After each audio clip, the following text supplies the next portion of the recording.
Assalamualaikum warahmatullahi wabarakatuh.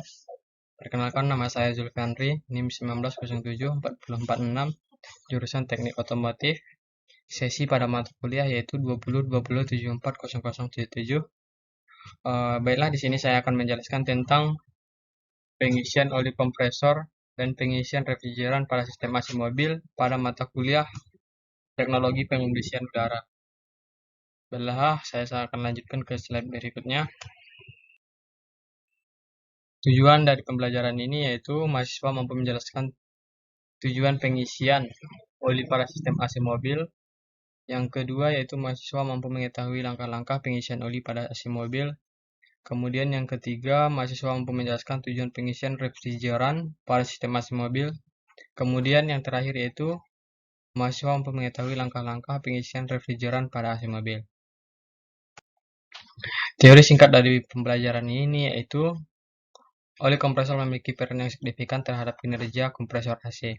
Di dalam kompresor AC terdapat piston yang bergerak mengikuti putaran mesin melalui puli kompresor ketika AC mobil dinyalakan. Kerusakan pada kompresor tentu dapat terjadi apabila tidak terdapat oli pada penggerak piston di dalam kompresor.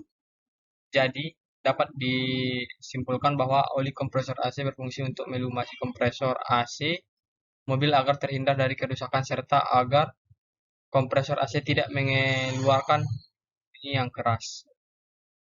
Untuk itu, apabila kompresor AC mengeluarkan bunyi-bunyi aneh yang bising, hal tersebut merupakan salah satu tanda oli kompresor AC mulai habis akibat mengalami kebocoran atau batas pakai yang sudah berakhir.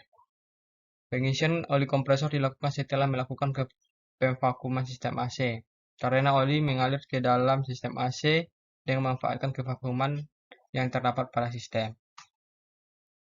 Kemudian, dalam sistem AC perlu dilakukan pengosongan dan pengisian refrigeran dengan tujuan untuk mengembalikan kondisi kerja dari sistem AC kepada suatu kondisi yang maksimal dan dapat menjalankan peran penghantar panas dengan baik sehingga proses pendinginan AC dapat bekerja dengan sempurna. Ini adalah gambar dari oli kompresor AC pada mobil. 5 syarat oli kompresor yang baik yaitu mempunyai titik didih yang tinggi, namun memiliki titik beku yang rendah sehingga mempunyai rentan suhu operasi yang lebar agar bisa berada pada wujud cair. Ini saya dapatkan pada tugas yang sebelumnya. Yang kedua, memiliki kekentalan yang tinggi. Yang ketiga, mempunyai kestabilan terhadap suhu. Yang keempat, mempunyai kestabilan terhadap tekanan. Kemudian yang terakhir yaitu mempunyai kemampuan untuk menolak air yang baik. Kemudian 10 komposisi oli kompresor. Yang pertama, antioksidan sehingga oli tidak mudah teroksidasi. Kemudian yang kedua, deterjen untuk memperbaiki sifat oli. Yang ketiga, anti-wear agar tidak terjadi kontak langsung antara komponen metal dalam kompresor. Kemudian yang keempat, model reaktivator untuk melumpuhkan ion metal dalam oli. Kemudian yang kelima, penghalang karat, adiktif yang ditambahkan oli menghindari terjadinya karat dalam mesin. Kemudian yang keenam, modifikator friksi, adiktif untuk menurunkan friksi atau gaya gesek. Kemudian ketujuh, stabilisator tekanan, agar oli bisa bertahan terhadap tekanan yang tinggi. Yang delapan, anti-foam, menurunkan tekanan perbaikan oli. Yang kesembilan, meningkatkan kekentalan. Dan yang ke-10, emulsifier, agar semua adiktif dan oli mineral selalu dalam bentuk emulsi. Ini adalah 10 komposisi yang harus ada pada oli kompresor pada sistem AC mobil. Kemudian saya lanjutkan ke berikut. Bahan dan alat yang digunakan pada sistem pengerjaan ini yaitu yang pertama, 1 unit AC air conditioner pada mobil. Yang kedua, toolsheet. Kemudian yang ketiga, oli kompresor. Yang keempat, teknometer. Yang kelima manifold gig. Yang keenam satu tabung refrigeran R13 4A atau R12. Kemudian yang ketujuh gelas ukur. Yang delapan yaitu majun atau penlap. Keselamatan yang harus dilakukan yaitu gunakan alat sesuai dengan fungsinya. Yang kedua, bekerjalah sesuai dengan prosedur yang sudah ditentukan. Saya lanjutkan ke slide berikutnya. Langkah dalam pengerjaan yaitu satu, pengisian oli pada sistem AC mobil. Yang pertama, berdoalah sebelum melaksanakan praktikum. Yang kedua, setiap mahasiswa wajib memiliki job sheet dan modul atau buku pedoman tentang dasar pengetahuan tentang AC mobil. Yang ketiga, setelah langkah pemvakuman pada sistem AC dilakukan langkah selanjutnya. Yang akan kita lakukan adalah pengisian oli kompresor. Kemudian pastikan yang pertama manifold gig terpasang. Pastikan katup high dan low. High di sini yang dimaksud adalah tekanan tinggi dan low ini tekanan rendah pada manifold gig terkunci. Kemudian pasangkan selang berwarna merah high ke service valve discharge yang di D pada dan selang berwarna biru low ke service valve section S kompresor. Di sini kita dapat melihat tabel masukkan oli pada gelas ukur sesuai dengan tekanan air. Penggantian komponen yaitu kondenser, evaporator, reservoir dryer. Jumlah oli yang dimasukkan yaitu untuk kondenser saja itu 40 cc, yang kedua evaporator 40 cc dan yang terakhir adalah reservoir dryer 10 cc. Kemudian saya lanjutkan ke slide berikutnya. Kemudian ini adalah langkah selanjutnya. Kemudian selang yang berwarna kuning dipasangkan pada servis kentap pada tabung refrigeran dan bukalah servis kentap pada tabung sehingga refrigeran mengalir ke selang bawah kuning. Tekanan pentil atau buka sedikit tabung sehingga refrigeran mengalir ke selang berwarna kuning. Tekanan pentil atau buka sedikit sambungan pada selang kuning dengan manifold gag sehingga refrigeran mengalir keluar. Ini berlanjut membuang kadar udara atau uap air yang ada dalam selang berwarna kuning. Kemudian setelah selesai kunci kembali sambungan tersebut, kemudian dengan segera pindahkan selang kuning dari servis kentap tabung refrigeran ke dalam gelas ukur yang sudah diisi oli.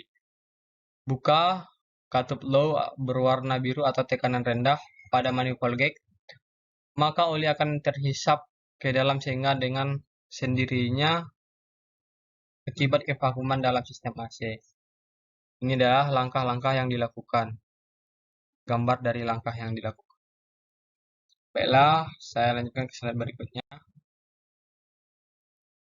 Pengisian refrigeran pada sistem AC mobil. Perbedaan antara refrigeran 134A dengan refrigeran R12. Yang pertama adalah untuk R134A merupakan senyawa kimia yang stabil untuk membawa panas dan tidak mudah terbakar. Yang kedua memiliki karakteristik tidak berbau, tidak berwarna, tidak bersifat korosif, dan tidak beracun.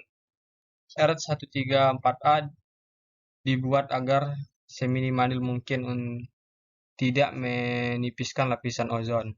Kemudian yang tiga, molekul dari R134A yaitu HC2HCF3. Diameternya sendiri yaitu 4,2A.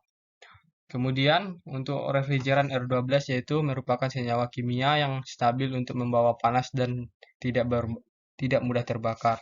Kemudian memiliki karakteristik tidak berbau, tidak berwarna, dan tidak bersifat korosif dan tidak beracun. R12 masih dapat bisa menipiskan lapisan ozon pada bumi. Kemudian yang ketiga adalah karakteristik molekul R12 yaitu Cl2F2 diameter sama dengan 4,4A.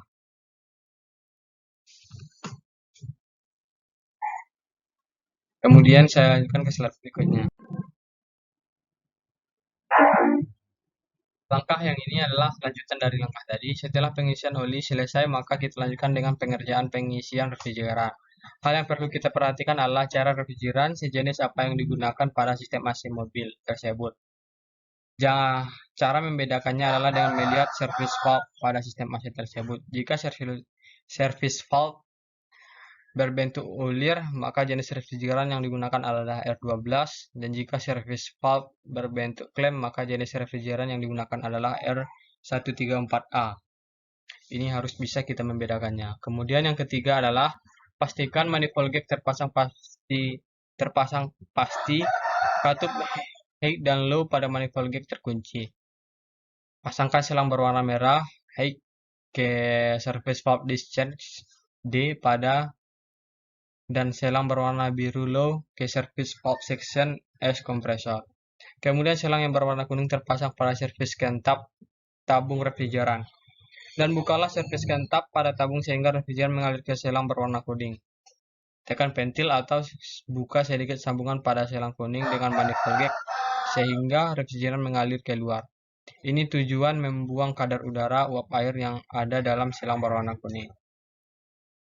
Pada saat mesin mobil dalam keadaan mati, bukalah katup berwarna biru atau low pada manifold gate secara berlahan dan pastikan indikator pada manometer berwarna biru sehingga tekanan pengisian sampai 4,2 kg per cm bujur sangkar 60 psi. Kemudian yang B, tutuplah kembali katup berwarna biru low pada manifold gate.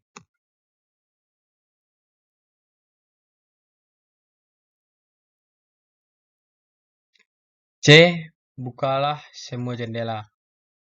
D. Pasangkan termometer pada angin yang keluar dari evaporator untuk melihat temperatur pendingin. Yang E. Perhatikan si gelas apakah kondisi refrigeran sudah cukup. Ciri-cirinya jika terdapat banyak gelembung maka refrigeran masih dalam kondisi kurang. Jika tidak ada gelembung maka refrigeran terlalu banyak. Dan jika ada gelembung sekali maka kondisi refrigeran sudah cukup.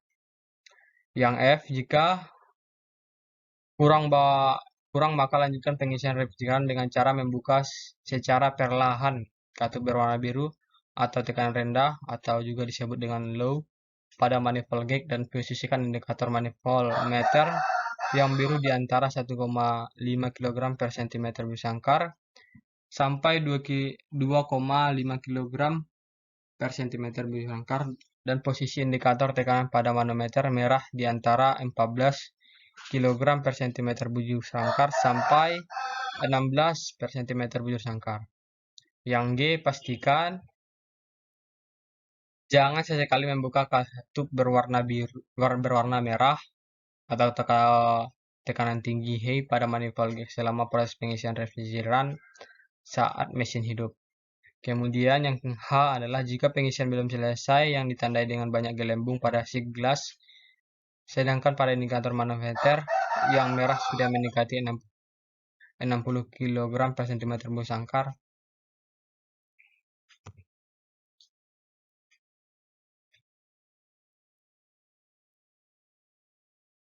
Lakukanlah pengisian pada kondensor yaitu dengan cara mendinginkan dengan udara atau menyiramnya dengan menggunakan air. Yang J, pastikan indikator manometer yang merah. Jika sudah turun, maka lanjutkan ke pengisian sampai kondisi cukup. Kemudian pastikan AC mobil, matikan mobil, tutup servis kentap pada tabung dan lanjutkan dengan membuka selang yang terpasang pada sistem AC dengan hati-hati. Yang penting yaitu melepaskan selang-selang dilakukan dengan cepat agar refrigeran tidak keluar.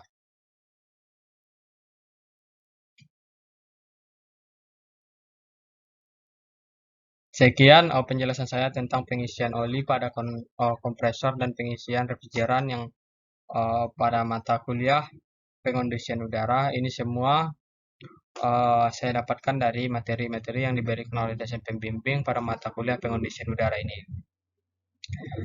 Cukup sekian, saya ucapkan terima kasih. Assalamualaikum warahmatullahi wabarakatuh.